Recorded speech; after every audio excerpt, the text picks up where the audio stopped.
Just a time I feel my mind. Just a time I feel my mind's been gone, my world began. That's where the breeze begins. That's where the breeze begins to blow. I know the Spirit's.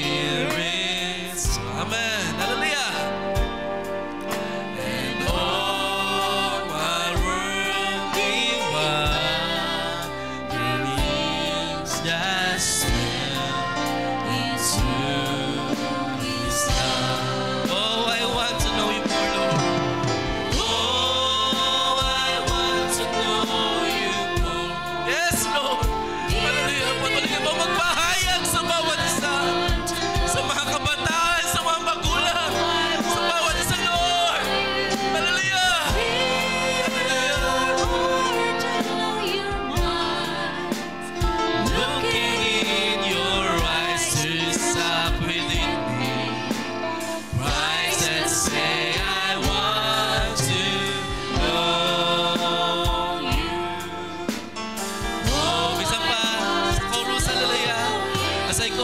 Pastor Jay. Oh, I want to know you more. Oh, I want to know you more. Deep within my soul, I want to know you. Oh, I want to know you. To feel your heart, to know your mind. Looking in your eyes, there's love within me. That say I want to know you. Oh, I want to know you. Oh, I want to know you more. Yes, Lord. Deep within my soul, I want to know you. Oh, I want to know you.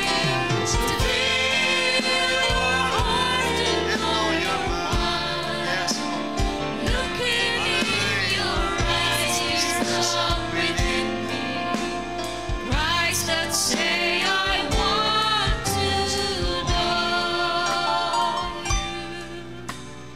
Oh, I want to know you. Oh, I want to know you.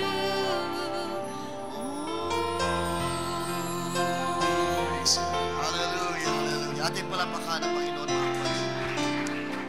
Praise the Lord. Hallelujah. Yes, oh God, this is our heart's desire. Nais namin, O Diyos, na minsan pa ay Ikaw ay aming makilala muli at higit pang makilala, O Diyos, ayon sa iyong mga salita. Lord God, sa gabing ito, minsan pa kami ay nagupuri at nagpasalamat sa iyong biyaya sa aming buhay. Tunay, Panginoon, na pinagpala ang iyong mga banal sa uling mga araw na ito, O Diyos, ng iyong mga salita. Pinayaman, O Diyos, ng maraming mga bagay. At katulad ng aming inawit, Lord God, this is our heart's desire tonight, Lord. Nais namin, Panginoon, na Ikaw ay higit pa naming makilala at maunawaan sa mga panahon na ito, O Diyos. Higit pa naming maunawaan ang kapangyarihan ng iyong mga salita, O Diyos. Hallelujah. Na siyang nagpupuno ng aming mga puso. Hallelujah. Na siyang umihipo sa aming mga puso sa mga panahon na ito. Kaya naman minsan pa, O Diyos, hallelujah, bayahin Ikaw minsan pa'y mataas sa aming kalagitnaan. Ikaw ang siyang madakila, O Diyos, matanyag, hallelujah, ang kalakasan, ang kadakilaan mo, ang karangalan, O Diyos, hallelujah, ng iyong mga salita ay minsan pa'y aming tanggapin, O Diyos, hallelujah, maranasan ang pagpapalaya sa pagitan ng iyong banal na Espiritu, O Diyos, na ito'y pangako mo sa kanila na sumasampalataya. Hallelujah, sa iyong dakilang pangalan, hallelujah, ay magtatamo ayon sa iyong pangako, ayon sa iyong mga salita. That they will receive, Lord God, hallelujah, the promise of the Holy Spirit with power, Lord. At yan ay karanasan ng iyong mga tinawag, karanasan ng bawat isa even in these last days, Lord God, na hindi nagbabago ang iyong salita sa huling mga panahon, O Diyos, ang iyong Espiritu ay patuloy na gumagawa ng may kalakasan at kapangyarihan. Kaya naman, O Diyos, sa gabing ito ay sumasampalataya ang imalit na lingkod, O Diyos, na mayroong kagagawin sa aming buhay, sa aming kalagitnaan, at Ikaw, O Diyos, ay may salita na ipapadala sa aming mga puso ngayon, O Diyos, na siya patuloy na mag-aalab, hallelujah, magpapaalab sa aming panampalataya, at patuloy kami magsasabi, Lord God, ang aming pagkauhaw, O Diyos, hallelujah, ay sa iyo namin, Panginoon, ibibigay sa gabing ito. This is our heart's desire, Lord, to see and to know your word, at aming Pang, O Diyos, may pamuhay ayon sa iyong salita, O Diyos, na may kalakasan at kapangyarihan sa uling mga araw na ito. Bayaan, O Diyos, na ito'y mangyari sa bawat isa. Bayaan, Panginoon, na ito'y, hallelujah, mag-manifest, O Diyos, ang kadakilaan ng iyong salita, O Diyos, na may kasamang may kalakip na pangako sa uling mga araw, na kami ay palalayain sa lahat ng bagay ng gawa ng kaaway. Lord God, sa gabing ito, Diyos, ay aking minsan pa itinataas ang bawat isa. Ang iyong mga salita na aming, O Diyos, tatanggapin. Maririnig, O Diyos, mula sa iyo, O Diyos, ay ikaw siya magpala sa bawat isa. At palayain kami higit pa, O Diyos, sa lahat ng bagay. Hallelujah. Kung meron mang Panginoon sa gabing ito, O Diyos, na ngailangan ng kalakasan, sugo mo ang kapangyarihan, O Diyos, ang pagbangon sa kaniyang kalagayan na mahina, O Diyos, ay ikaw ang siyang magpalakas sa gabing ito, Panginoon. Lord God, sa magitan ng iyong mga salita. Kaya aming Amang Diyos, na ikaw ang siyang patuloy na mangusap, ikaw ang Diyos na patuloy na umabot sa pangailangan ng bawat isa. Kami na parito, O Diyos, dahil nalalaman namin that you are the source of all things, O God. Lahat ng aming pangailangan ay nasa iyo lamang, O Diyos, sa gabing ito. At kami, O Diyos, may panampalataya na hindi mo ipagkakait ayon sa pangailangan ng bawat isa. Kaya, Panginoon, may bless your word once again. At ikaw minsan pa ang siyang makakuha ng lahat ng karangalan at kalwalhatian. At bayaan, O Diyos, sa aming buhay ay patuloy na maggamit lamang, O Diyos, sa mga araw ayon sa iyong ipinasya na mangyari sa bawat isa. Kung ang aming mga puso ngayon, O Diyos, ay may mga kulang na mga bagay, ikaw ang magpuno, O Diyos, ng iyong salita. Ikaw ang magbigay, O Diyos, ng ayon sa pangailangan ng bawat isa. May you help us, Lord God, sa mga panahon na ito, O Diyos. At kami, Panginoon, ay patuloy na bigyan ng kalakasan at patuloy na makaunawa lamang ng iyong salita, O Diyos. At aming mga puso na nauuhaw ay punuin sa gabing ito ng mga makalangit na pagpapala. Kaya sa iyo, Diyos, minsan pa aking pinagatiwala ang iyong mga salita. Ikaw ang siyang magturo, ikaw ang siyang manguna, ikaw, Diyos, ang siyang mag-usap sa bawat isa. At kaya, Panginoon, na ma-enjoy namin, Panginoon, once again, ang iyong presence, ang iyong kadakilaan, ang iyong kalwalhatian sa aming kalagitnaan. At ikaw, Diyos, minsan pa ang magpala sa lahat ng bagay at maingat ko, Diyos, na binabalik ang lahat, Panginoon, ng kapurihan at masalamat at kadakilaan ay sa iyo lamang may balik sa tanging pangalan ng Panginoong Kristo Jesus. Amen and amen. Can you say amen? Amen. Ating palapakan ng Panginoon, mga kapatid. Praise the Lord. Isang magandang gabi ang aking pagbati sa bawat isa. And tayo ay dako sa mga salita ng Diyos sa pagpapatuloy ng ating pinapaksa about spiritual gifts.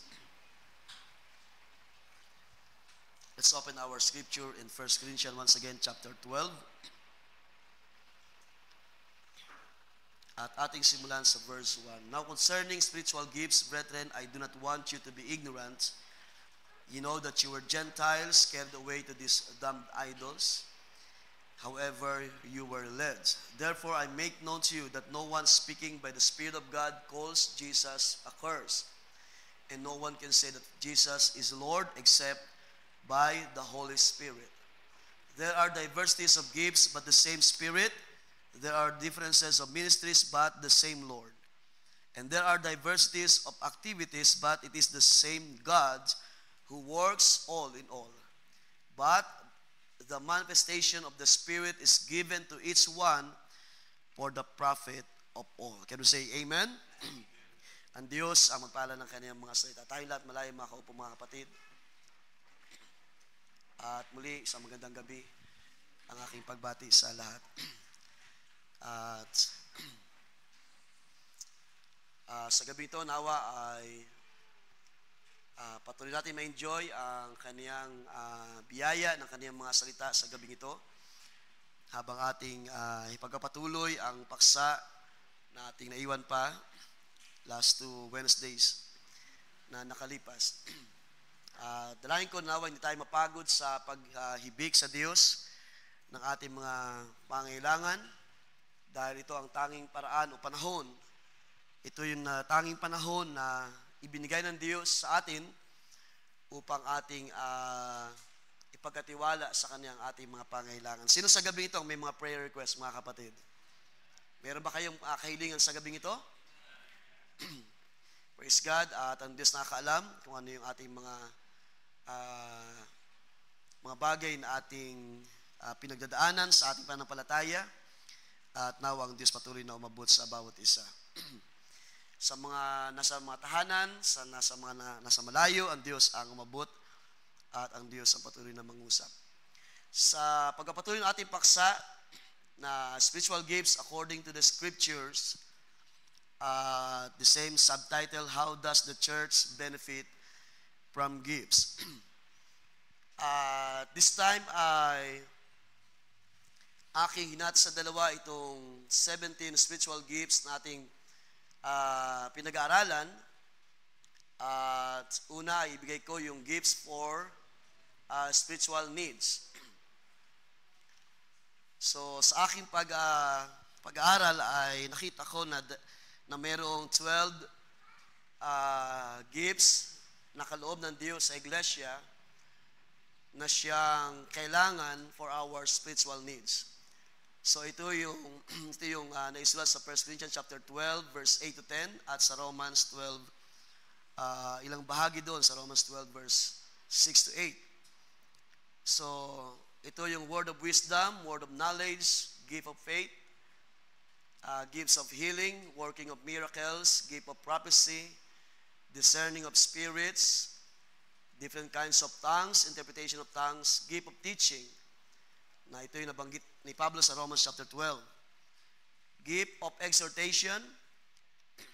At pang-12 ay yung gift of mercy na galing yan sa Romans chapter 12 verse 7 and 8. So, merong 12 gifts na inilaan ng Diyos para sa mga pangailangan sa Espiritu for spiritual needs ng church. At kung nyo mapapansin, very obvious na napakarami dahil ito naman talaga ang priority ng Diyos. Ito yung priority para sa Iglesia. Ang patuloy na patibayin ng pananampalataya ng mga banal, ng mga mananampalataya. So there are 12 gifts na kabilang doon sa gifts for spiritual needs. At sa isang bahagi, ito naman yung gifts for non-spiritual needs. So ito yung gift of helps na mababasa natin sa 1 Corinthians 12:28, binanggit yan. At ikalawa yung gift of administration. Katlo, gift of ministry. At kung inyong titingnan sa Greek word, itong ministry ay may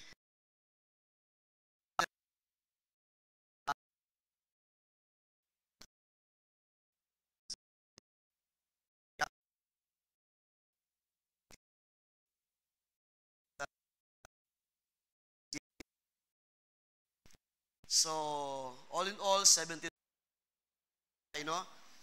at hinati natin sa dalawa, merong gifts for spiritual needs, that is 12 spiritual gifts, and then merong gifts for non-spiritual needs. So, itong non-spiritual needs ay tumutukoy sa church welfare or sa mga material needs na kailangan din ng iglesia. At bagamat yan ay 5 lang, sa listahan, mas marami yung mga bagay na ukol sa pangailangan sa Espiritu. But then, ako'y sumasampalataya na itong 5 bahagi ng kaloob para sa welfare ng church ay masabi pa rin natin na ito'y mahalaga na nag-operate sa iglesia. Dahil mahirap din na magpatuloy ang ministry kung hindi ang Diyos magpo-provide ng mga pangailangan na siyang kailangan din ma-manage sa gawain ng Panginoon. So there are 5 gifts for non-spiritual needs. So ating isa-isa ng mga bagay na yan, but nais ko lang balikan yung verse 4 na binasa natin. Sabi dyan ni Pablo, there are diversities of gifts, but the same Spirit. There are differences of ministries, but the same Lord. There are diversities of activities, but it is the same God who works all in all. So nabanggit ko na sa inyo one time na ito ay ang Diyos na siyang nag-empowers. The same God who empowers them all. Sa ibang salin ay ganun ang pagkaka-deliver. The same God who empowers them all in everyone. At pag sinabing God who empowers, ibig sabihin, ang Diyos ang siyang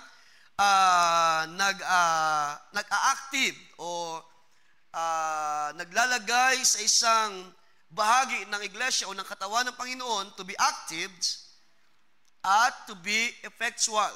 Dahil yun ang ibig sabihin ng God who empowers, yung word na empowers, is to be active and to be effectual.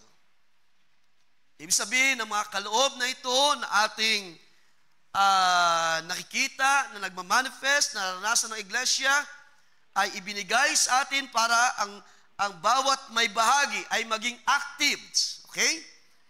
Maging active sa gawa ng Diyos at maging effectual. Ibig sabihin, magkaroon ng magandang gawa o resulta o produkto. Maging isang epektibo na mananampalataya. And that's why, nabanggit ko na rin sa inyo one time na hindi natin talaga pwedeng iisantabi ang mga gifts sa church. Ito ay kailangang mag-operate, ito ay kailangang mangyari, ito ay kailangang mag-manifest, or else, ang gawain o ang iglesia na ito na meron tayo, o ministry na meron tayo dito sa Bulihan, sa ating bahagi, sa katawan ng Panginoon, ay hindi siya makikilala na isang gawa ng Diyos o hindi magiging realidad sa atin ang pananampalataya kung hindi magiging active sa mga gawa ng Diyos. So ang mga kaloob, mga kapatid, ay bahagi ng mga gawa ng Diyos sa iglesia. At sino man sa atin ang mayroong kaloob, of course, ito ay kailangang maging aktibo sa ating bahagi sa pananampalataya. You have to be active and you have to be effectual kapag inyong na-realize na meron kayong kaloob na mula sa Diyos. So, ano sabi ni Pablo? There are diversities and differences of gifts. These two words ay merong the same Greek word na pinanggalingan, which is, ang ibig sabihin ay distinction. So, bawat kaloob o anumang uri ng kaloob sa iglesia, so there are 17 spiritual gifts na atin nakikita sa Scripture, at ang bawat kaloob ay merong tinatawag na distinction or pagkakaiba or variety. So meron siyang kanya-kanyang functions, meron siyang kanya-kanyang purpose kung bakit ibinigay ng Diyos. So yun ating binasa kanina, no? Ulitin ko lang. Balikan natin doon, sabi sa verse 4 or 6, there are diversities of activities, but it is the same God who empowers all or who works in all in all. But, sabi sa verse 7, the manifestation of the spirits is given to each one for the profit of all. So kapag ang isang kaloob ay aktibo, kapag ang isang kaloob ay gumagawa sa iglesia, ang church, katulad ng ating nabanggit na last time, 2 Wednesdays na nakalipas, no? Ang church ay nakikinabang sa bawat pagkilos ng mga kaloob na ito. And I hope sa mga panahon na ito, bagamat ating isa-isahin yan, no, yung mga spiritual gifts at hindi pa natin napuntahan ng iba, niniwala ako na kayo ay merong karanasan sa diversities ng mga kaloob na meron sa church. Bagamat maaari hindi naranasan ang iba, but I pray na ito ay merong magandang resulta sa ating pananampalataya. Ibig sabihin, meron itong effect sa atin. Mayroong ginagawa sa buhay natin. Mayroong pagkilos ang Diyos. Mayroong pagkilos ng malaya ang Espiritu ng Diyos sa atin. Para tayo ay encouraged. Isa lang yan sa mga purpose ng mga kaloob. Para encourage kayo ng Diyos, para kayo ay patibayin sa pananampalataya. So ang mga kaloob ay mayroong distinction o pagkakaiba-iba, depende ayon sa layunin, ayon sa paggawa ng Diyos sa bawat bahagi ng mga kaloob. Pero gusto kong sabihin sa inyo mga kapatid, ang bawat kaloob ay wala itong competition sa isa't isa. Okay? There's no need for competition kapag ang Diyos ay kumikilos by these gifts, ay hindi dapat nagkakaroon ng competition ng bawat kaloob, kundi ito ay maging useful sa iglesia. Kung mayroong gift of wisdom na na-express, na nag-manifest sa church, then ang church ay nag-benefit doon sa gift of wisdom. Natin tinalakay na last time. Then, kapag mayroong pagkilos ng gift of knowledge, ang church ay nagbe-benefit, ang church ay pinalalago sa karunungan sa bagay na yan, pero hindi dapat nagkakaroon ng competition. Because lahat ito ay kumikilos accordingly kung paano ng Diyos pakikilusin sa iglesia. And that's why, doon sa verse 20, ating puntahan, ay binanggit dito ni Pablo, napakaganda ng kanyang pagpapahayag sa bawat bahagi ng katawan ng Panginoon. Ang sabi niya, but now there are many parts. So speaking of gifts, maraming mga kaloob. There are many parts, but one body.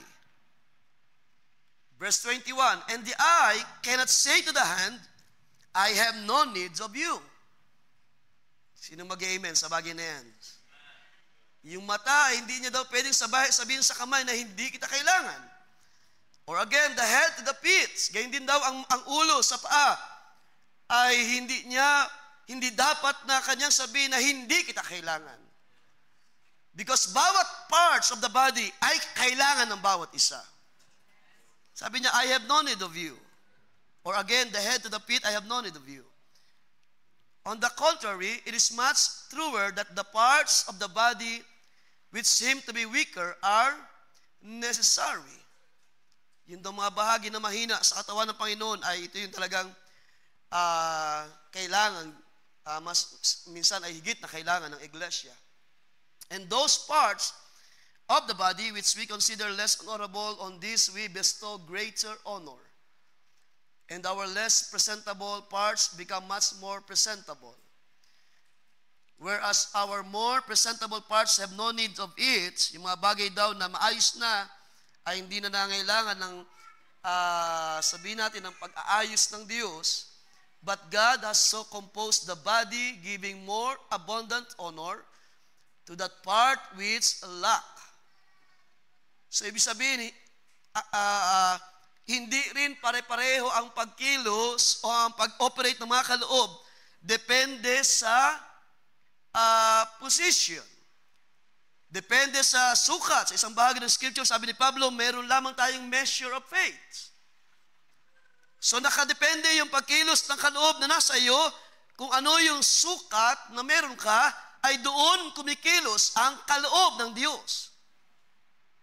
Kung ito ay isang maliit na sukat ng kaloob, hindi ibig sabihin na hindi siya mahalaga, kundi itong sukat na ito yung binibigyan pa ng Diyos ng halaga para ito ay mag-operate ng maayos sa iglesia. Sabi diyan, God has so composed the body, giving more abundant honor to the part which lack. Ano ang purpose? So that there may be no division or schism. That there may be no division in the body, but that the parts may have the same care for one another.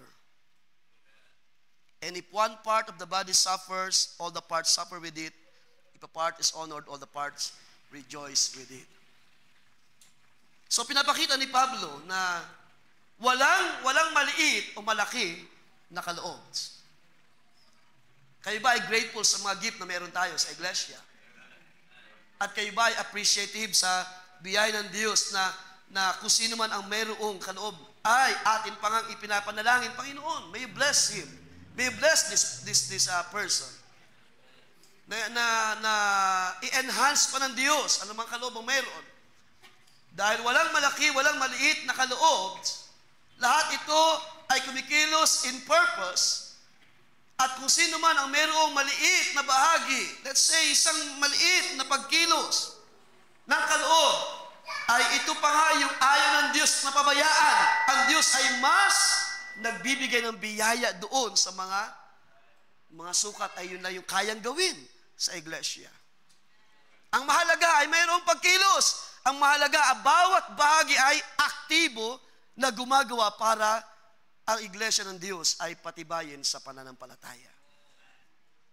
Kaya huwag niyong kalimutan mga kapatid, hindi natin dinedisregard ang kaliitang bahagi, katulad ng binigay ni Pablo na halimbawa, sa natural na nakatawan ay hindi pwede sabihin ng mata na hindi ko kailangan ng tainga, hindi ko kailangan ng ilong ang bibig. Kundi i-appreciate natin all these parts, all these gifts na meron tayo ngayon ay ating i-appreciate sa Diyos at ipagpasalamat sa Diyos at idalangin pa nga sa Diyos na higit pa ang Diyos kumilos ng malaya sa magitan ng mga kaloob na ito. And so last time, may ating pinuntahan ang ilang mga bahagi, no? Hindi natin siguro babalikan. Ang gift of word of wisdom ay dinaan natin, gift of word of knowledge. At meron lang maganda doon na nakita natin sa word of wisdom and word of knowledge na ito ay speaking gifts or ibig sabihin utterance. Mga kaloob ng pagsasalita o pananalita ng Diyos. At nabasa natin yan sa 1 Corinthians chapter 1, balikan lamang natin sa verse 4. Ang sabi ni Pablo, nagpapasalamat akong lagi sa aking Diyos tungkol sa inyo dahil sa biyaya ng Diyos na ipinagkaloob sa inyo sa pamamagitan ni Kristo Jesus. Na kayo, ang iglesia, na kayo ay pinayaman sa Kanya. Pinasagana, pinayaman sa Kanya sa lahat ng mga bagay, sa lahat ng pananalita, at sa lahat ng kaalaman. So ito yung bahagi ng gift of word of wisdom and gift of word of knowledge. Na kung ang Espiritu ng Diyos ay malayan kikilos sa atin, which is ito yung talagang nangyari sa iglesia, then ang church ay payamanin o palalaguin or pasasaganain at hindi pagkukulangin sa kaalaman ng salita ng Diyos. Pinayaman kayo, pinalago kayo, lalo na yung mga panahon na pinalipas na ng Diyos. Ibig sabihin, yung mga panahon na kayo ay namalagi sa salita ng Diyos. Doon ang Diyos ay nagpayaman, nagpalago sa karunungan at kaalaman. Of course, because you believed and you accept the Word of God. Kaya naging mas malaya ang pagkilos ng salita ng Diyos.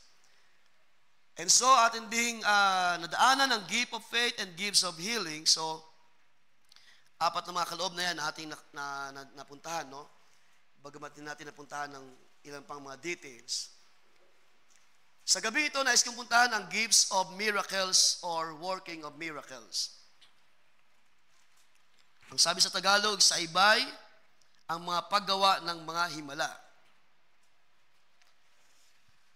Now, ang gift of miracles ay maaring tanggapin, no, para sa akin, as I see it, sino man sa atin ay maaring tumanggap ng gift of miracles. At ang kaloob na ito ay sa ating panahon parang kung ating titingnan ay bihirang nangyayari kung tayo ay mag-focus sa more on, siguro yung ating iniisip na miracle ay more on pagpapagaling ng mga karamdaman. Pero mamaya inais kong puntahan ng ilang mga bagay para tingnan natin ano ba itong gifts of miracles. Na ito ay mayroong ibig sabihin na miraculous power. Sa Greek word na dunamis, ang miracles, ang ibig sabihin niyan ay force. force or miraculous power. At ang healing, mga kapatid, ay isa lamang sa mga, pwede kong sabihin na isa lamang ito sa ilalim ng pag-operate ng miracles. Kapag nandyan ang gift of healing, so kumbaga para siyang, parang hindi mo siya pwede rin paghiwalayin. Kapag merong pinagaling sa karamdaman, yan ay gawa ng himala ng Diyos. So hindi siya nagkakahiwalay. Pero ang gift of healing, of course, pagpapagaling sa mga karamdaman, pero ang miracles ay marami ring ipinapakitang bagay. So hindi lang po siya nakapokus sa pagpapagaling ng karamdaman. Kaya sa gabing ito, habang ating pinag-aaralan ito, ay ating idalangin, isama sa ating mga prayer, na ang Diyos ay magpalitaw ng kaloob sa iglesia ng mga himala. Because miracles ay hindi po ito nawawala hanggang sa ating panahon. Ang Diyos, ang sabi ng Scripture, is the same yesterday, today, and forever. And therefore, ang mga salita ng Diyos ay hindi po natatapos hanggang sa ating panahon. And that's why ang miracles, ang himala ay, masabi ko na, isa pa rin sa pinakamahalagang bahagi ng kaloob sa iglesia, na kapag ito ay lilitaw, ibig sabihin, ang kapangyarihan ng Diyos ay nagmamanifest. Ang miraculous power ng Diyos ay gumagawa sa kalagitnaan ng iglesia. Now, kunin mo natin ang meaning ng miracle. What is miracle? Miracle, sa ilang mga kahulugan, it is a supernatural ability to perform miraculous deeds.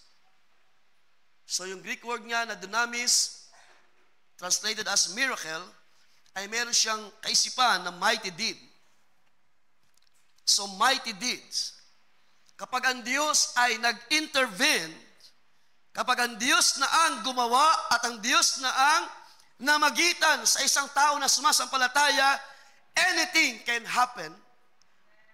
Miracles can happen. Hindi lamang ito sa kagalingan ng karamdaman. Maraming paraan ng Diyos para magbigay ng mga himala sa mga sumasampalataya.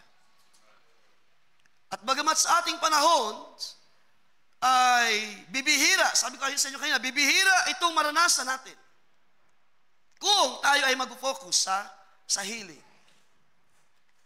Pero alam nyo ba, hindi lang tayo aware, pero ang Diyos ay gumagawa ng mga himalang bagay sa ating kalagitnaan. Idalangin lamang natin na palaguin tayo sa panampalataya at magkaroon tayo ng desire, pagkauhaw, na ang Diyos ay magpalitaw ng mga signs and wonders. Dahil yan ay bahagi ng miracles. Or nakapaloob doon ang mga himala ng Diyos. Na ang church ay sibulan or dito sa kalagitnaan ng gawain na ito ay magpalitaw ng Diyos ng mga supernatural na mga ability sa mga mananampalataya. Because ito ay bahagi ng paglago ng iglesia hanggang sa ang church ay punuin ng Diyos ng iba't ibang karanasan, iba't ibang pagkilos ng salita ng Diyos. Because hindi lamang tayo nakikinig ng mga salita ng Diyos, kailangan itong mangyari sa atin, mag-manifest sa ating buhay. At kung ito ay salita ng Diyos na may himala, o sabihin, salita ng Diyos na tumutukoy sa miracle, idalangin natin na ito ay mangyari sa ating kalagitnaan. Dahil para sa akin, I believe ito ay isang bahagi ng pag-i-build ng Diyos sa iglesia. Ang miracles is more than the gifts of healing. Dahil ang healing ay nakabukod siya. Meron din siyang isang bahagi na spiritual gift, as a spiritual gift. So pwede sabihin na ang healing o ang miracles ay mas mataas na antas ng pagkilos ng Diyos. So it's more than just a healing sa karamdaman. But miracles do works in many ways kung tayo lamang ay titingin sa mga kung ano yung pinapakita ng Scripture, how miracles works, even sa mga panahon ng unang mga Kristiyano. Idalangin natin sa gabing ito na buksan pa ng Diyos ang ating mga mata ng pananampalataya para makita natin may miracles na ginagawa ang Diyos sa ating kalagitnaan na hindi tayo minsan aware, ito pala ay nangyayari na sa atin. At yun dahilan, minsan maaaring kulang tayo sa tawag niyan, sa pagpupursige o kulang sa pagkakaloob ng papuri, pasalamat sa Diyos. Dahil nga, kapag tayo ay aware na mayroong Diyos, ang Diyos ay gumagawa ng mga himala sa ating kalagitnaan, ito ay magbuboost dapat ng ating pananampalataya. Ito ay magbibigay pa sana sa atin ng maraming dahilan na tayo ay hindi tayo maubusan ng pasalamat at papupuri sa Diyos. Because if you believe that in this place, kung ang Diyos ay narito, ang Diyos ng himala ay narito rin sa ating kalagitnaan. By His Word, of course, sa magitan ng kanyang mga salita. Punta natin nilang mga accounts sa Scripture sa Mark chapter 16. Dito ay may statement si Jesus.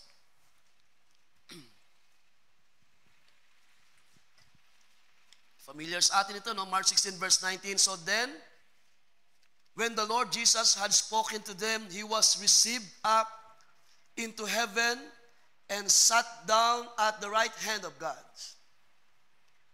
Verse 20, and they went out and preached everywhere,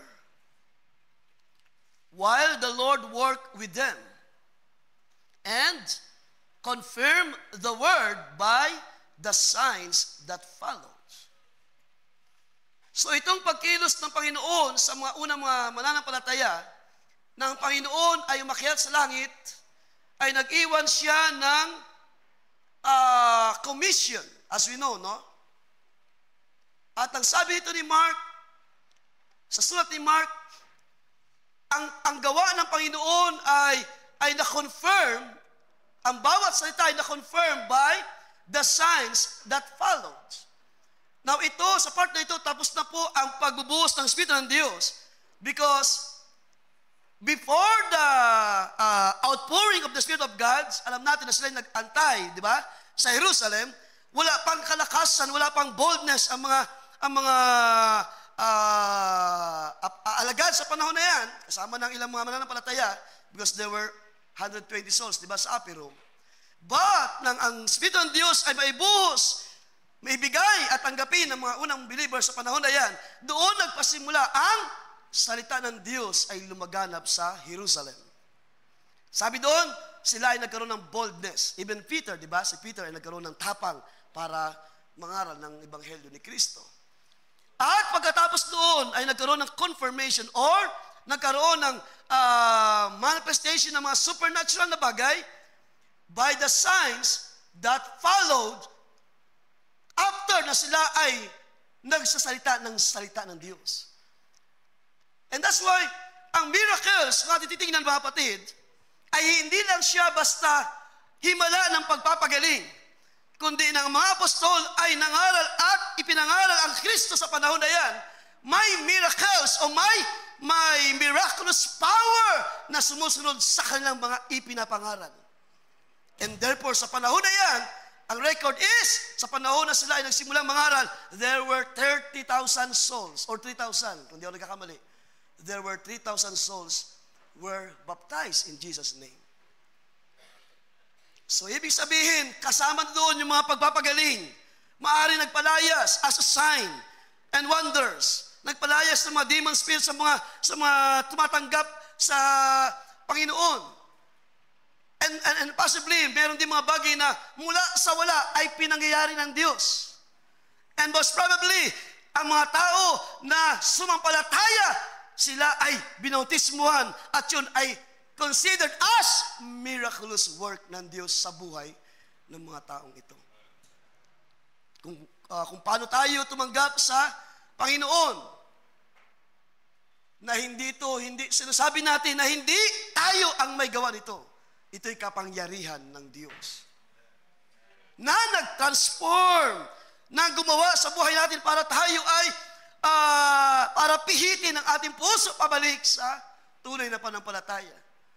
And I can say, isa yan sa mga bahagi ng miracles na ginagawa ng Diyos even in those days, sa mga panahon na yun na binasa natin. So ano itong mga signs and wonders na hindi lamang ito basta pagpapagaling, kundi ito ay may kinalaman din sa bawat salita na lumalabas sa bibig ng mga mangaral, sa bibig ng mga alagad, sa bibig ng mga apostles. Remember that Jesus said, di ba sabi ni Jesus, the word that I speak, they are spirit and they are life. Ang Panginoon, sa panahon na siya ay nagtuturo ng aral, ay merong kasabay na kapangyarihan ng Diyos.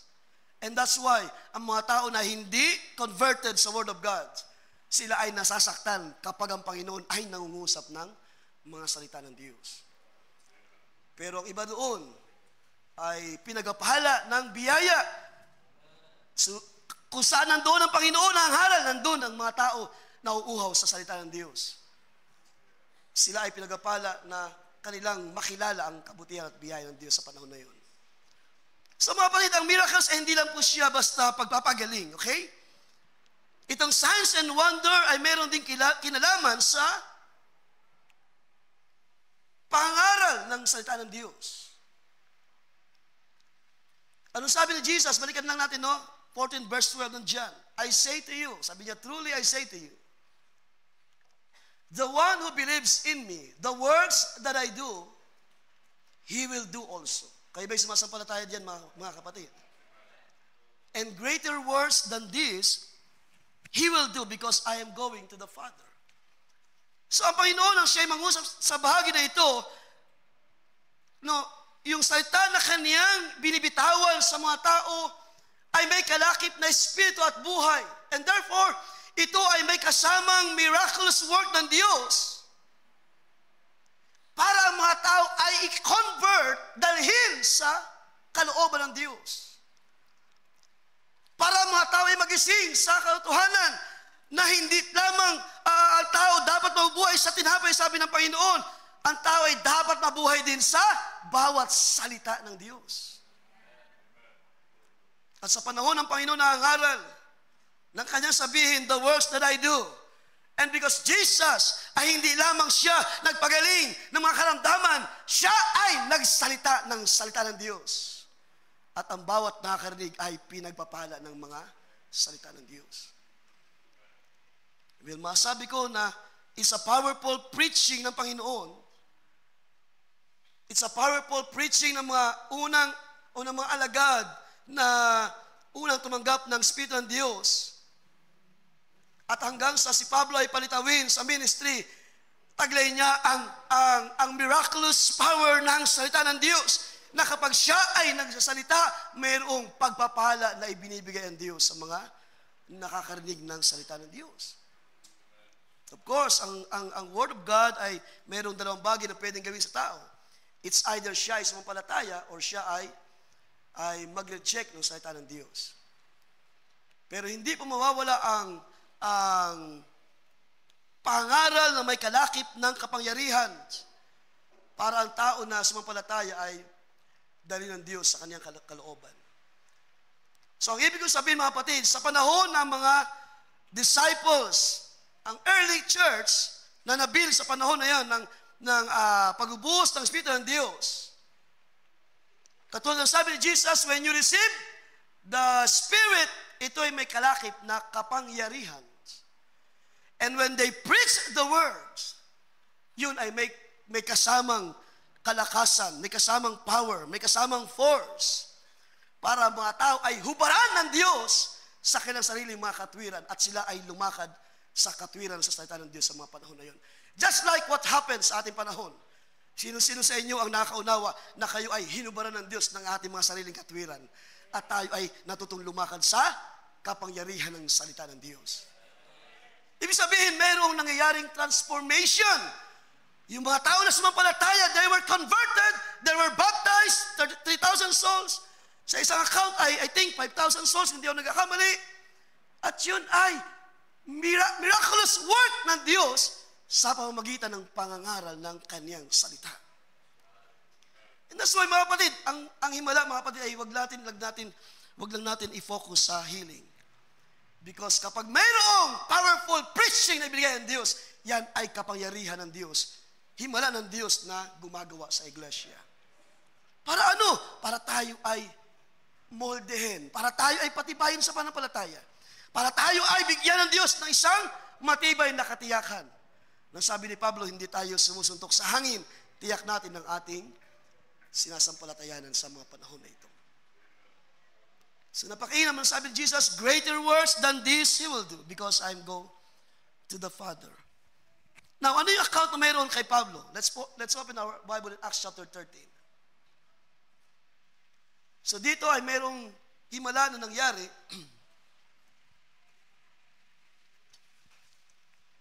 At katulad ng aking nabanggit, may kinalaman ang preaching o ang pangaral ng salita ng Diyos. Sa account na ito, Acts 13,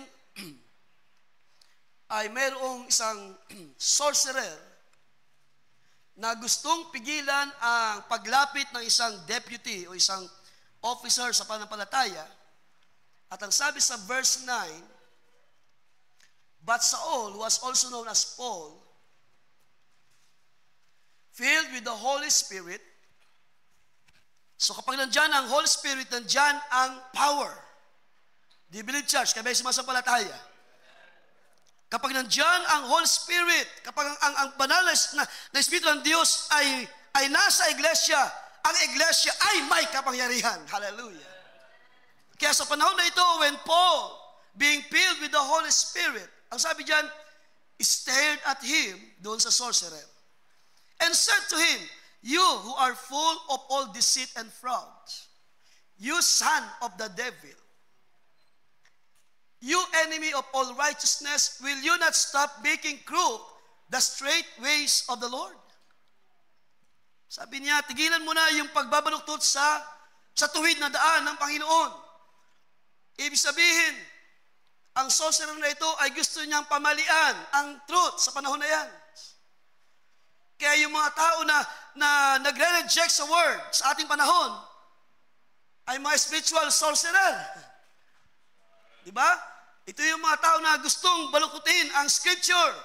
Sabi ni Pablo, itigil mo na yan. Stop doing that, sabi doon, making crooked the straight ways of the Lord.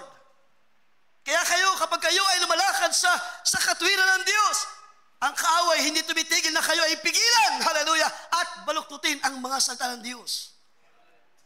Kaya kapag nandiyan ang Espiritu ng Diyos, ang Spirit of Truth ay gumagawa sa atin, huwag kayong magtaka, ang kaaway ay gumagawa din para kayo ay dayain, kayo ay alisan ng pagkaunawa sa truth sa ating panahon. Kaya sabi dyan, tuloy natin. Now, verse 11, behold, the hands of the Lord is upon you, and you will be blind and not see the sun for a time. So, hindi po ito si Pablo, or hindi ito galing kay Pablo. Being filled with the Holy Spirit, si Pablo ay pinakilos ng Diyos. So ito ay miraculous work na may puwersa na mula sa Diyos na nang sabihin ni Pablo sa sorcerer na ito na ganito ang mangyari sa iyo ay nangyari nga doon sa manggagaway. At hindi po ito sumpa, hindi ito sumpa, katulad ng ginagawa ng iba. Diba? Sumpahin ka, mabulag ka, excuse me sa word na, minsan sinasabi ng mga tao, mamatay ka na, di ba? Sinasabi nila. Pero iba yung miraculous work na nangyari dito kay Pablo, nang kanyang salitain ang bagay na ito sa tao ito na sorcerer na gustong pigilan ang gawa ng Diyos, ito ay ang Diyos, ang pwersa ay mula sa Diyos na gumagawa ng miraculous work sa panahon na yan. And that's why sabi dyan, and immediately a mist and a darkness fell upon him, doon sa sorcerer. And he went about seeking those who would lead him by the hands. Then, sa verse 12, the proconsul, yung deputy, yung officer, isang officer, believed when he saw, nang makita niya kung ano nangyari doon sa sorcerer, believed when he saw what had happened, being amazed at the teaching of the Lord. So ano makikita natin dito mga kapatid sa account ni Pablo ng kanyang maranasan ng miraculous work ng Diyos. Bago pa ang miraculous word o work ng Diyos kay Pablo, si Pablo ay tapos ng mangaral doon sa deputy. At ang ginawa ng Diyos by this miraculous work, kanya lamang binindicate na yung ipinangaral ni Pablo ay hindi sa kanya, kundi ito'y galing sa Diyos. And that's why, pag sinabing gift of miracles, ito ay may kinalaman din sa pangangaral ng salita ng Diyos na binibindicate ng mga gawa o mga himalang gawa na tawag niyan na nakikita ng literal na mata. Katulad ng nangyari doon sa sorcerer. At nang makita ng deputy ang nangyari doon sa sorcerer, ano siya? Sabi doon, siya ay namangha at sabi doon, siya ay namangha sa mga itinuro o ipinangaral ng Panginoon sa pamamagitan ni Pablo. Therefore, mga kapatid, kapag mayroong manifestation ng miracle sa church, minsan ang purpose ito ay para i-vindicate ng Diyos ang pangaral ng salita ng Diyos sa iglesia. Ibig sabihin, gusto ng Diyos patunayan na ang ating naririnig sa bibig ng Diyos sa mga panahon na ito ay hindi tao ng salita, kundi ang Diyos na mga pangyarihan ng nangungusap. Ang Diyos na mga pangyarihan ng nangungusap. And that's why itong deputy, itong proconsul, itong officer na nakarinig sa pangaral ni Pablo, were amazed. At pinatunayan ng miraculous way na nangyari doon sa sorcerer. Na ang sorcerer na ito ay gustong pigilan ang paghakbang sa pananampalataya ng deputy. Pero ang Diyos, di ba? Ang Diyos ay laging handa sa kanyang mga gawa sa buhay ng mga mananampalataya. Hindi ang Diyos papayag dahil ang Diyos ay may plano sa iyo. Hindi siya papayag na ikaw ay dayain ng mga sorcerer sa panahon na ito. Ang salita ng Diyos ay ibinibigay niya sa tamang panahon sa magitan ng mga pangangaral. So I consider it, kinukonsider ko na ito ay himala ng Diyos. A miraculous power of God sa panahon ni Pablo para bigyan ng vindication yung salita na narinig ng proconsul. Ay ito nga ay sa Diyos, ito ay galing sa Diyos. So paano ang church ay kinabang sa bagay na ito? It vindicates the preaching of the Word of God. It vindicates, hallelujah, na ang bawat salita na lumalabas sa harap ng pulpito na ito by the grace of God, ay masabi namin hindi sa amin, kundi ang Diyos na kumikilos sa iglesia. Ang Diyos na nagsabi, hindi babalik sa akin ang aking salita na hindi nangyari sa bawat pinadalhan. Hallelujah. Kaya naman sa gabing ito, ako ay sumasampalataya na ang salita ng Diyos ay mayroong ginagawa sa inyo, may buhay na ginagawa sa inyo. Why? Hindi tayo babalik at babalik sa presensya ng Diyos kung wala tayong karanasan sa mga himala ng Diyos sa huling mga araw. Hallelujah.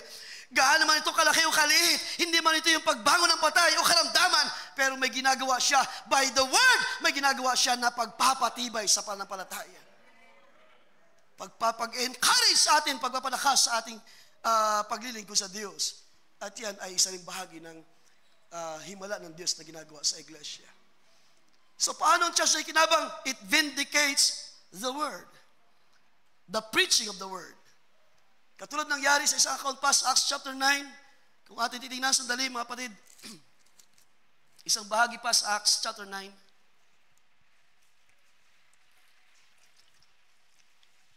Punta natin ang verse 36.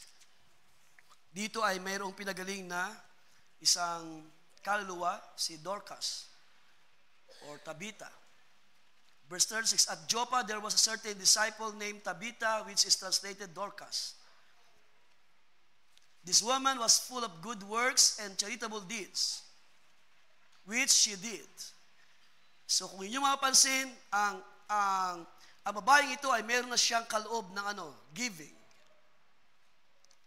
Was full of good works and charitable deeds, which she did. But it happened in those days that she became sick and died. When they had washed her, they laid her in an upper room.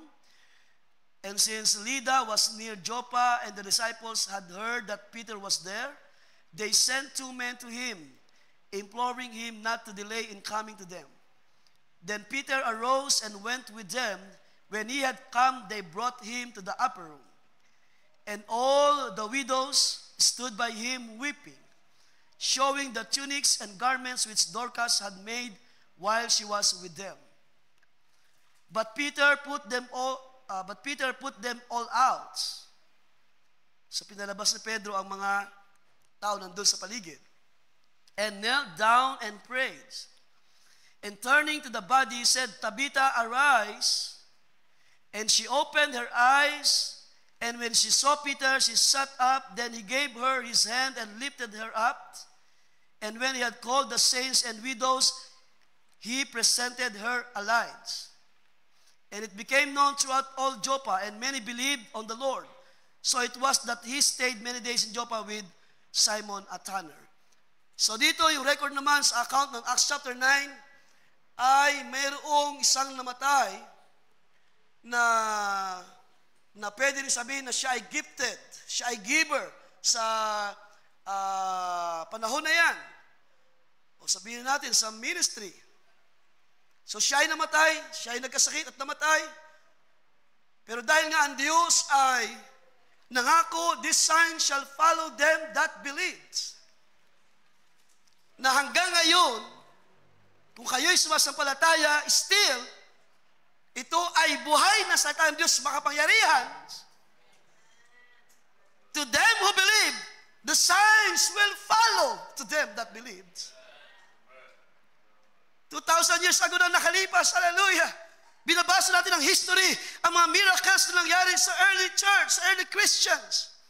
Pero may salita ang Panginoon, to them who believes, hallelujah. At kung paano nangyari dito ang sumasampalataya, ito'y pwede rin mangyari sa ating panahon. Jesus Christ, the same yesterday, today, and forever. Hindi mababago ang salita ng Diyos. Hanggang ngayon, sariwang-sariwa ang mga pangako ng Panginoon. So what happened to that woman? Nalaman ni Peter na kung ano yung nangyari at siya ay pumunta doon at napakasimple lamang ng kanyang salita, arise, Tabitha, arise. So hindi na kailangan ng maraming salita pa na kailangan salitain or ritual or anything. Once na ito'y ipadama ng Diyos, hallelujah, sa panahon na yan kay Peter, pinadama ng Diyos, ang kapangyarihan ay dumaloy sa kanya. Kanya lamang sinabi, Tabitha, arise. And that's it. Hallelujah. Because Peter believed in Christ, in His Word. Nangyari kung ano sinabi ng Panginoon. Na ang mga tanda at mga himala ay susunod sa kanila na sumasampalataya. Yan ang sabi ko sa inyo kanina, very rare o napakabihira na sa ating panahon. Pero ako ay sumasampalataya kung tayo lamang ay mauuhaw, ang Diyos ay mayroong gagawing himala. Hallelujah. Even sa mga panahon na ito. Kaya kailangan lang tayong gisingin ng salita ng Diyos. Kailangan lang ibalik sa atin, hallelujah, how God works in those days na siya ay Diyos pa rin ng himala hanggang ngayon. Oh, glory to Jesus. Hallelujah. At ang mga bagay na ito na ating pinag-aaralan ay hindi po naluma sa nakalipas na mahaba ng panahon. Hindi pa tapos ang biyaya ng Diyos, ang kapanahunan ng grace period na ito, ng grace dispensation ay nanatili pa rin kumikilo sa mga mananampalataya. And that's why just keep believing the promise of the Lord. Hallelujah. Wag tayong, sabi ni Pablo, wag lang tayong mag-alinlangan. Sa Diyos ay walang bagay na imposible. Sa Diyos ay walang bagay na mahirap. Yan ang ating sinasampalatayanan. Kaya nga sabi ko kanina, let's pray. Panginoon, dalangin ko, dalangin namin. Hallelujah. Na ibuhos mo na, O Diyos, ang masaganang gawa mo sa aming kalagitnaan. Nanawa, hindi lamang lagnat, ubo ang iyong pagalingin. Yung mga karamdaman dito na grabe na ang condition. Hindi mababago ang scripture. Sabi ni Pablo, ang Diyos, ang kanyang salita ay hindi masusupungan na ito ay merong anino ng pagtalikod. Hallelujah! He's the same yesterday, today, and forever. At kung siya'y gumawa noon ng kapangyarihan ng mga himala, still God can do the same sa ating panahon. Bagamat sa panahon na ito ay maraming mga tao, ang iba, ang ilan ay hindi na sumasampalataya because sabi na tapos na ang himala, wala na daw miracles na nangyari sa mga huling araw. Ganito po ang kanang sinasabi, no? Because ang question is, has the gift of miracles ceased? Tumigil na ba o natapos na ba ang mga himala, ang kaloob ng himala sa mga mananampalataya? Ang kailang argument is, kapag daw ang New Testament ay nakumpleto na, because sa panahon na yun ay hindi pa naman talaga naisulat ang New Testament, kasalukuyang pinapangaral ng mga apostol sa panahon na yun. And that's why, sabi nila, nandun yung mga signs and wonders. But once daw na ang New Testament ay na-fulfill, o ibig sabihin na naisulat na, natapos na ang kabuuan nito, ang miracles daw, ang gift of miracles daw ay hindi na rin kailangan. Pero as we can see sa Scripture, ang Panginoon ay nagkaloob ng iba't ibang kaloob sa iglesia para ito ay pakinabangan ng iglesia. So kung ito ay kailangang mangyari sa iglesia, para ang church ay makinabang dito, kailangan ito ay mag-manifest. At kung hindi ito nangyayari sa atin, anong kailangan natin gawin? Hilingin natin sa Diyos, manalangin tayo, mauhaw tayo sa mga kapangyarihan pa ng Diyos sa ating panahon. Because yun na naman ang tanging paraan para i-vindicate pa ng Diyos. Maraming paraan para i-vindicate ng Diyos sa ministry. Katulad ng ating mababasa sa 2 Corinthians, na ang mga tanda daw ay, sabi nila, ito ay ginagawa lamang ng mga apostles, no? Let's read 2 Corinthians chapter 12. Dahil sinasabi nila, wala ng mga apostles sa ating panahon, kaya wala na raw miracles. Ang sabi dyan, truly the signs of an apostle were accomplished among you with all perseverance, in signs and wonders and mighty deeds. So dito ay pinapakita rin ni Pablo na ang isang apostol ay mayroong tanda ng mga signs and wonders and mighty deeds. Well, pwede kong sabihin na ito'y katotohanan. So parang mahirap minsan, no? Mahirap mag-profess basta-basta na ikaw ay apostles kung ikaw ay walang mga signs and wonders na nagawa sa iyong buhay. Because kung pagbabasa ng scripture na sinulat ni Pablo, ay ito yung tanda ng isang apostles with signs and wonders and mighty deeds. Yung mighty deeds dyan ay ang mga miracles. Pero doon sa 1 Corinthians chapter 12 na ating pinag-aaralan at sa Romans na kanyang sinulat, ay wala tayong makikita na sinasabi ni Pablo na ang mga kaloob na ito kasama ng miracles ay exclusive sa mga apostles. Because even Jesus, na kanyang sabihin, greater than this shall you do, ang Panginoon ay hindi lang nangusap sa mga apostles, sa mga alagad, siya ay nangusap sa kanila na sasampalataya ay higit pa rito ang inyong gagawin. Bagamat yan ay maaari sabihin, yes, as an apostle, kailangan mo magkaroon ng mga signs and wonders and mighty deeds sa iyong ministry.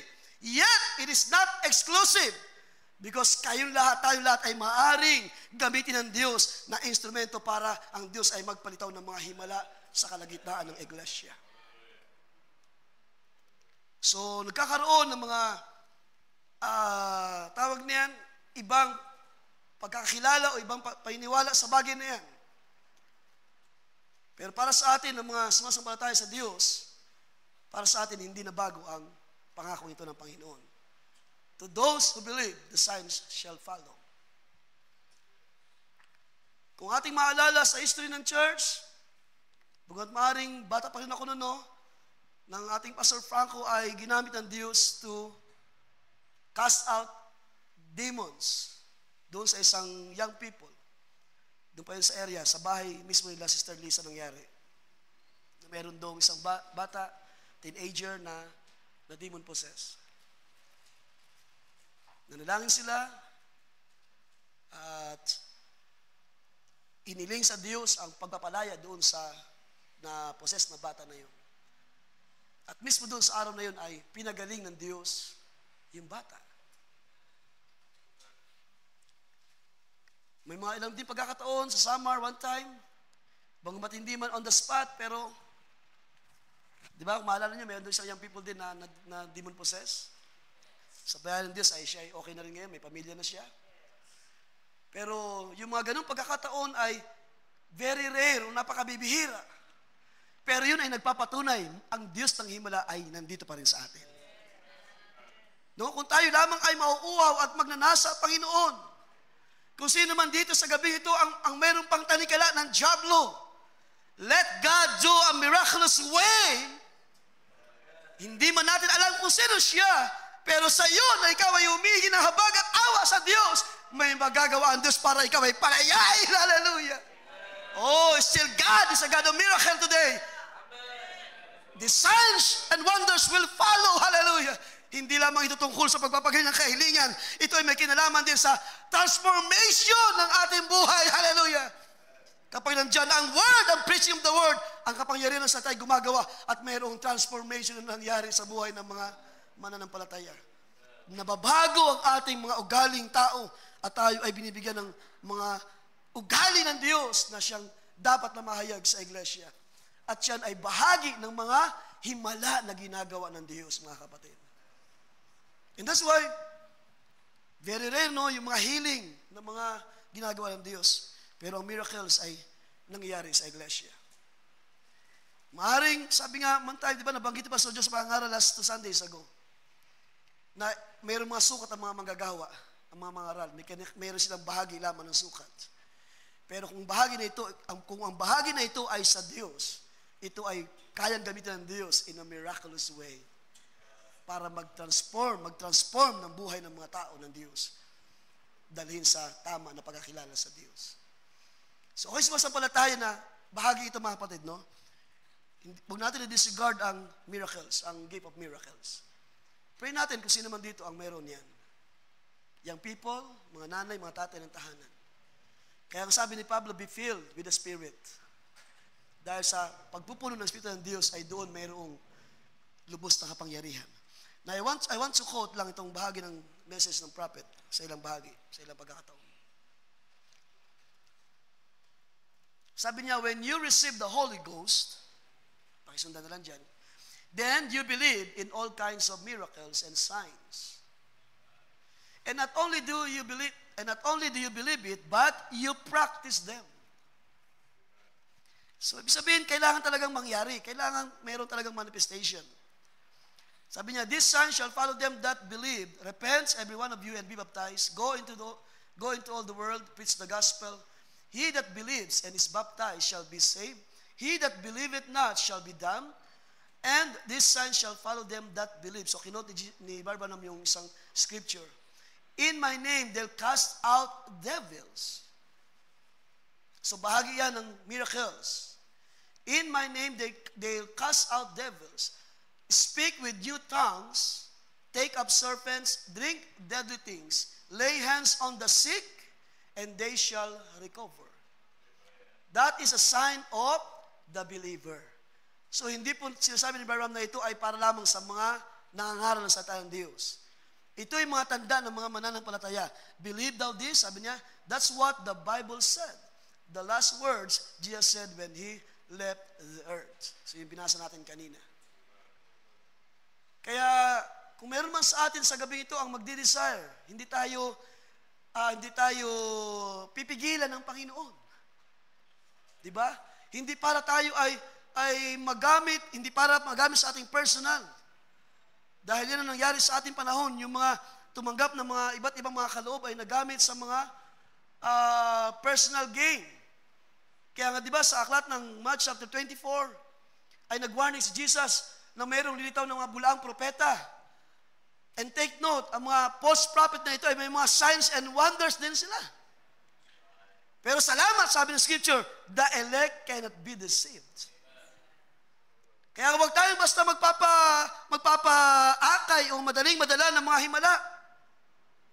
Di ba? Sinasabi ng mga umaakit doon sa rebulto ng Black Nazarene. Pag sila iyong in-interview, ay meron silang mga iba't ibang karanasan ng mga himala. Yes, possible na mangyari yan. Pero hindi ibig sabihin na ang Diyos ay nalulugod sa buhay nito. Because sa mga tao nito ay after lamang sa healing, after lamang sa mga himala, pero hindi sila walang puso na pagsunod sa katwiran ng Diyos. Pero hindi yun ang pananampalataya natin tinanggap. Maaring tayo mauhaw sa mga healing, sa mga miracles. Pero higit ang Diyos gumagawa by His Word. Ang Diyos ay higit na gumagawa by the power of His words sa magitan ng mga salita ng Diyos. Ang sabi pa ng prophet, you might have both gifts and miracles, gifts of miracles and healing. So pwedeng magkaroon daw tayo ng ganitong kaloob. Gift of healings and gift of miracles. So, papaano natin ang masabi na ang miracle ay sa Diyos? Because ang miracle ay pwedeng i-counterfeit, no? Pwedeng dayain or pwedeng gayahin.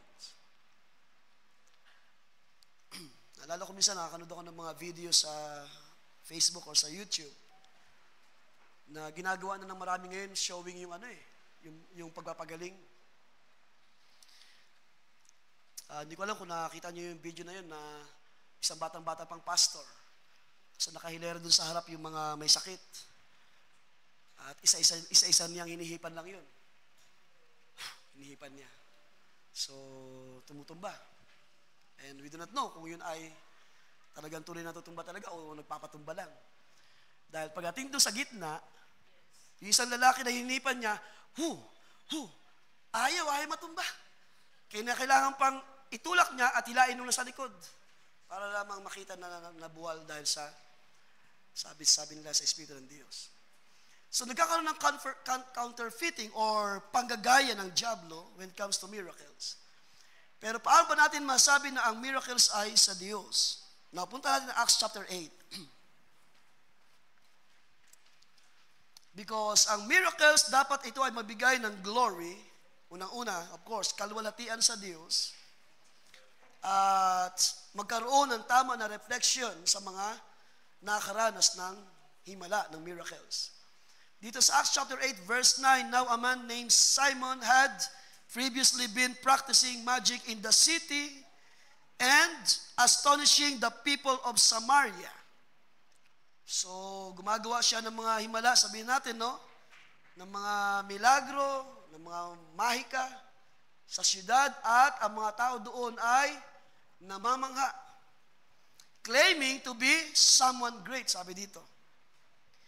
And all the people from small to great were paying attention to him, saying, this man is the power of God that is called great. So dahil nga sa kulang pa ng kaalaman ng mga tao, bagamat ang tao ito ay isang nag-claim lamang na siya isang manggagawa ng mga himala, at ang mga tao naman ay nadadala niya, napapaniwala niya.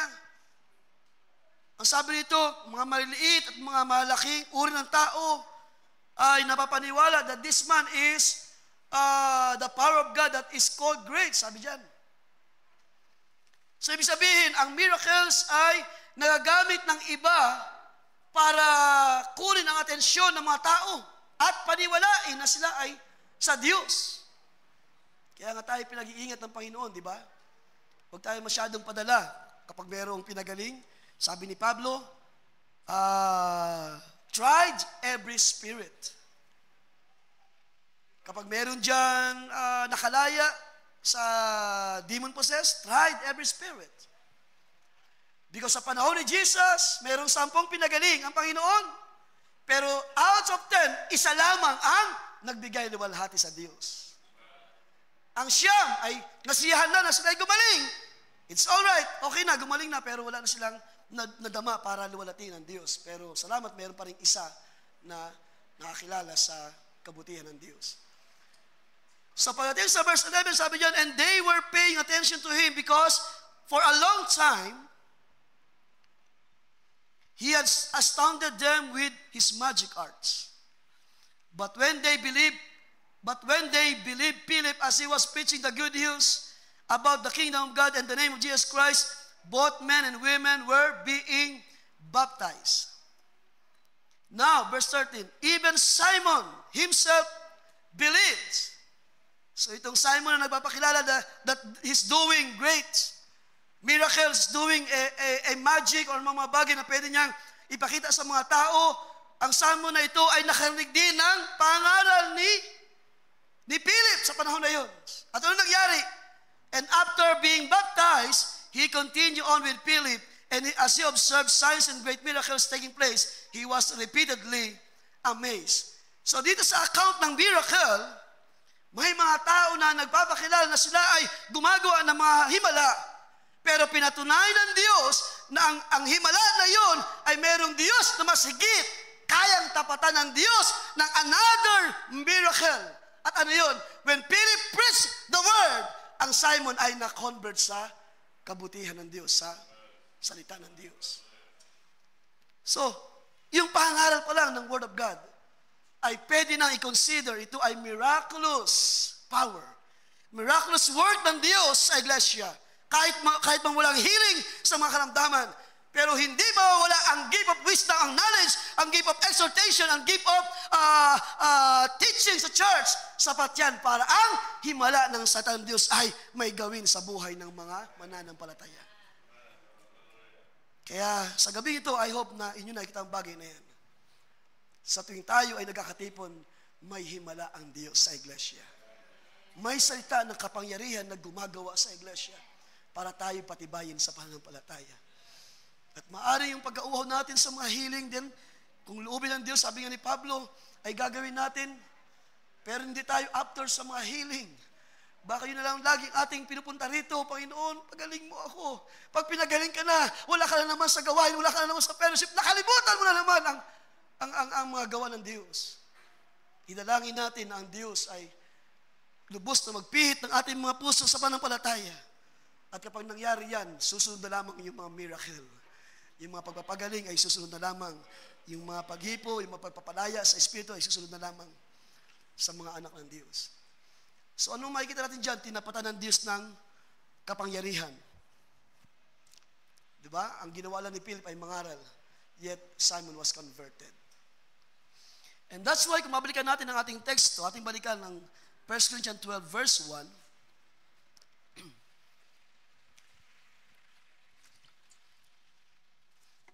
sabi dyan, now concerning spiritual gifts, brothers and sisters, I do not want you to be unaware. You know that when you were pagans, you were led astray to the mute idols, to the dumb idols. However, you were led. So yung mute or dumb idols dito sa Greek word na sa Greek word niya, ibig sabihin niyan is voiceless. Okay? Or without signification. So pinakita ni Pablo na minsan tayo naging pagano at natatangay ng mga mute idols. Sa pag-aakala na ito ang gawa ng Diyos, na ang Diyos ay nalulugod, pero ang sabi dyan, ito ay mga mute idols. Ito ay mga voiceless na Diyos na kilala ng tao. Without significance ang mga idols na ito. But when God called us by His Word, hallelujah, ang mga miracles ay pinapahintutan ng Diyos mangyari sa iglesia. Nagbigay siya ng maraming mga kaloob, diversities of gifts, at iba-ibang mga kaloob, kasama na ang miracles. At kapag ito'y ginagawa ng Diyos, ano ibig sabihin? Ang miracles o ang mga kaloob na ito, ang ipinapakita dyan, ang Diyos ay mayroong sinasabi sa iglesia. Kung ang mga idols ay mute, dumb, without voice, voiceless, pero ang Diyos na mayroong kaloob ng lahat ng bagay ay Diyos na nangungusap sa mamagitan ng maraming mga kaloob. And that's why ito yung biyaya ng Diyos na pinakita, hallelujah, sa buhay ni Pablo at sa mga believers sa panahon na yan. Minsan kayo na-led ng mga mute idols. Diyos na hindi nakilala na hindi makapagsalita. May mata hindi makakita, may tainga hindi makarinig. Pero ngayon, kilala natin ang Diyos na ating sinasampalatayanan. Hallelujah! Sabi ni Pablo, I know whom I am, believe. Hallelujah! Dahil ang Diyos ko ay nangungusap, meron siyang ipinapangusap sa iglesia sa huling mga araw na ito. Hindi siya voiceless, church. Hindi siya mute na Diyos. He is not a dumb idols. Ang Diyos ay may salita na buhay sa atin. The word I speak unto you is spirit and life. And if you believe it, hallelujah, kung ikaw ay susampalataya, nothing is impossible. Sa Diyos ay mayroong magagawa sa lahat ng bagay. Kaya idalangin pa natin mga kapatid sa gabing ito. Idalangin pa natin ang ating bahagi, Panginoon. Anong kaloob na mayroon ako sa iglesia? Ano yung bahagi ko? Hindi naman tayo nagde-design ng malaking bagay. Kahit man ito isang maliit na bahagi sa iglesia. Hallelujah, sabi ni Pablo kay Timothy, stir up the gift. Iyong pagyamanin. Huwag mong pabayaan ang kaloob mo. Hallelujah. Paapuyin mo ang kagalakan sa iyong puso. Hallelujah. Huwag lamang mo maranasan, huwag lamang marinig na yung tainga, kundi i-practice mo, gawin mo ang ayon sa salita ng Diyos. Sa inyo na mayroong mga iba't ibang mga kaloob, stir up the gift. Pag-alabin pa ng Diyos ang panampalataya. Hallelujah. Pag-alabin pa ng Diyos ang pagkakunawa sa Kanyang salita. Nang sa gayon ay higit natin maranasan ang mga dakilang bagay ng Diyos. Meron ba kayong pagkauhaw niyan, mga kapatid, sa gabing ito? Sa huling mga araw, hallelujah, ang pag-ubuhos ng Diyos sa Kanyang kapangyarihan ay hindi pa tapos. It will happen sa any moment. It will happen sa anumang panahon na ating hinihiling sa Diyos. Punta tayo sa lumang tipan, balik tayo konti sa ating pagtatapos. Ang Diyos ay minsan na nangusap sa Israel ng mga himalang bagay. Deuteronomy chapter 10, verse 20.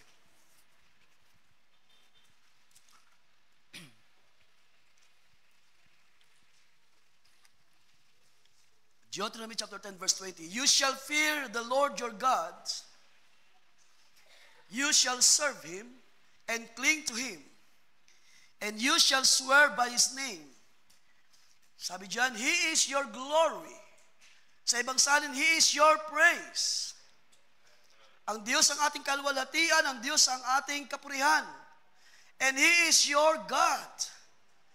Sino itong Diyos na ito ng Israel? At Diyos din natin sa ating panahon. Ang sabi niya, who has done these great and awesome things for you, which your eyes have seen. Oh, pagkarami-raming ginawa ang Diyos sa mga mata ng Israel, ng anak ni Israel, ng mga anak ni Israel, nakita nila ang kadakilaan ng Diyos, nakita nila ang diversities ng mga kaloob ng Diyos, ang iba't ibang karakter ng Diyos, nakita na kanilang mga mata ang mga awesome deeds ng Diyos. At masabi ko na hindi ito pinagkait ng Diyos kahit man sa ating panahon ay nararanasan ng church ang mga awesome works ng Diyos. Yes, sino sa inyo nakaranas na ng mga dakilang bagay ng Diyos sa inyong mga buhay? Sino nakaranas ng kamay ng Diyos ay unat na bisig, sabi, hindi kailanman naging maiksi ang kamay ng Diyos. Hallelujah. Oh, ang Diyos na himala sa mata ng Israel ay Diyos pa rin ang himala sa mga mata ng mga mananampalataya sa uling mga araw na ito.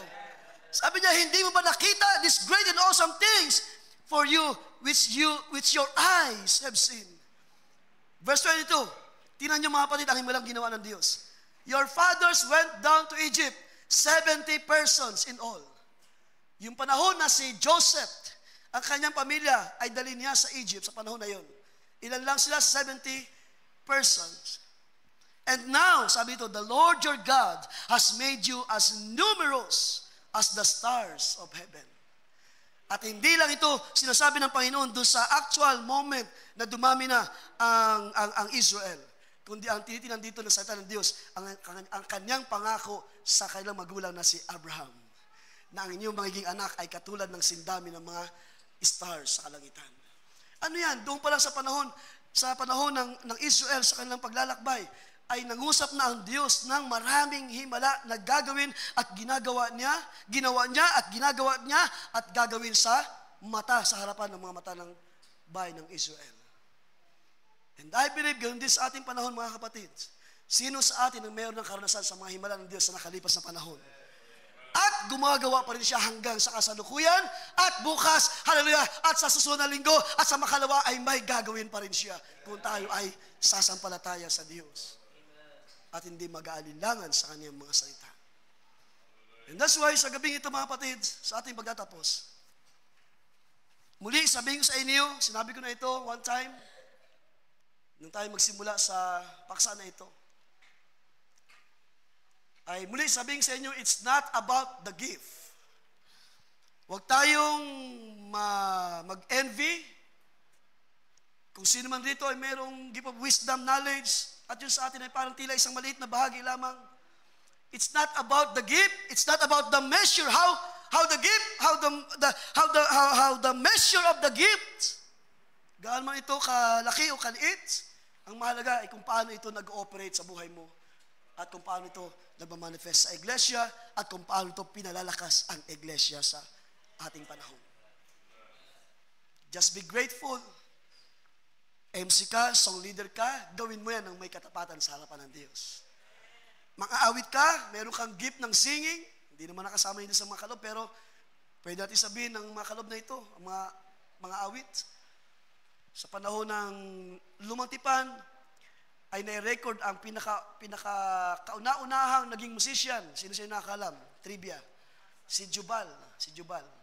Siya yung kauna-unahang nag-create ng instrument. At siya yung, of course, kung siya yung nag-create ng instrument, siya yung kauna-unahang musician.